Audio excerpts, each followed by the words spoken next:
श्री जगन्नाथ ओडिसी कलाकेन्द्र पक्षरु चतुर्थ पारला उत्सव अनुष्ठित। गजपति जिला सदर महकुमा पारलाखेमुंडी स्थित पैलेस सम्मुख पड़िया श्री जगन्नाथ ओडिसी कलाकेन्द्र पक्षरु चतुर्थ पारला उत्सव अनुष्ठित हो जाइछि। ए कार्यक्रम में बीजेपी राज्य उपसभापति के नारायण राव, शिक्षाविद विचित्रानंद बेवर्ता, मंच कलाकार आदर्श दास, प्रधान गुरुजी सरोज पंडा, संस्कृति अधिकारिणी अर्चना मंगराज, संगीत गुरु रंगनाथ पात्र, डी प्रियंका प्रमुख मंचासीन थिले। गुरु रिकु काजिमल, गुरु चिसातो मिउरा, डॉक्टर सुदीप्त पंडा, डॉक्टर जितेंद्र पट्टनायक प्रमुख को पारला प्रतिभा सम्मान में सम्मानित करा जायतिला। एही कार्यक्रम में नृत्यशिल्पी माने निजर कला प्रदर्शन करथिले।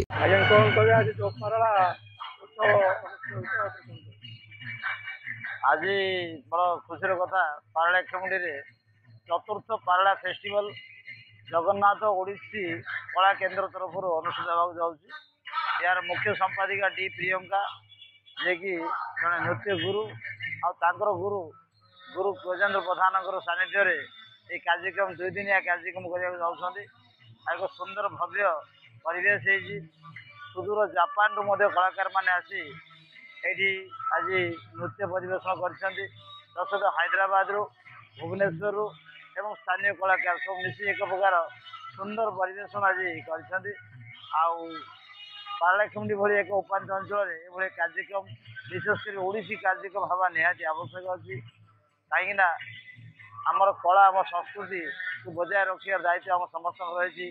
मुझे अवसर में जड़े अतिथि भाव उपस्थित थी से ओडिसी कला केन्द्र को मुझे धन्यवाद दूसरी।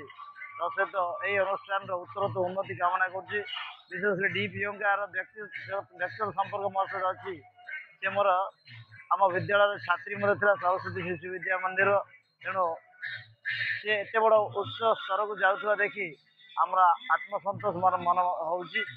आशा कर आगू आगू जीव किसी दिन तले से दुबई जाकि किसी वर्ष कुआलालंपुर जापान ये अंतर्जातीय क्षेत्र में से निजर प्रतिभा प्रदर्शन कर आम पारलाखेमुंडी गर्व गौरव विषय पुणी थे साधुवाद जन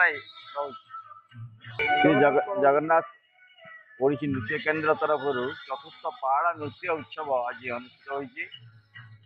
विभिन्न अंचल आसी ओडिसी नृत्य प्रदर्शन कर सुदूर जापान रु कलाकार आसी ओडिसी नृत्य प्रदर्शन कर दीर्घ 4 वर्ष धरी ये अनुष्ठान पारला नृत्य उत्सव ये